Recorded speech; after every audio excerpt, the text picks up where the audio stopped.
Hi, today in front of me Realme 10 Pro Plus, and I'll show you how to activate Hey Google of Google Assistant option on this device.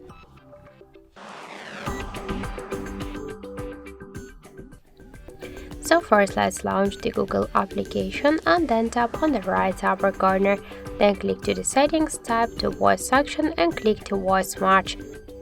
Just then click here to get started.